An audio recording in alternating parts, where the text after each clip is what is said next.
Nënkryetari i Partisë Demokratike të Qarkut Fier, Mont Plaka, ka bërë një deklaratë për mediat duke hedhur akuza të drejtpërdrejta për gjendjen alarmante të Partisë Demokratike në Fier. Sipas tij, Partia Demokratike në këtë qark është kthyer në një strukturë fantazm e shkëputur plotësisht nga qytetarët, pa aktivitet politik dhe pas një lidhje reale me problemet e komunitetit dhe për këtë gjë ai bën përgjegjës drejt për drejt deputetin e Partisë Demokratike të Fierit, Luan Baçi. Përmbytjet në qarkun e Fierit ka qenë shumë të rënda, ku Partia Demokratike e Qarkut Fierit ka qenë inekzistente. Dhe kjo është një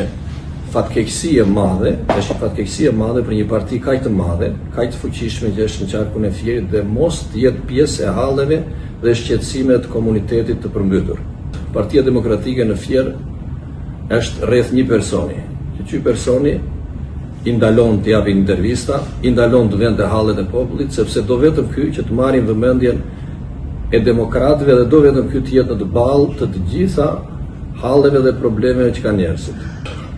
Është fatkeqësi, sepse ne kemi pasur shumë besim te ky person, ky quhet aktualisht është deputet, ne kemi bërë deputet, kemi ulur që deputet, ka qenë kryetari i Partisë Demokratike dhe ky quhet Luan Baçi. Ky është një fatkeqësi për qarkun e Fierit, për qytetin e Fierit dhe për demokratët e Fierit, sepse ka shkatëruar të gjitha strukturat e Partisë Demokratike,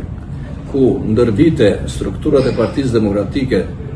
kryetarët e grup seksioneve, kryetarët e seksioneve kanë qenë tërë inxhiniera, doktora, kanë qenë bejsh konkurrime shumë të forta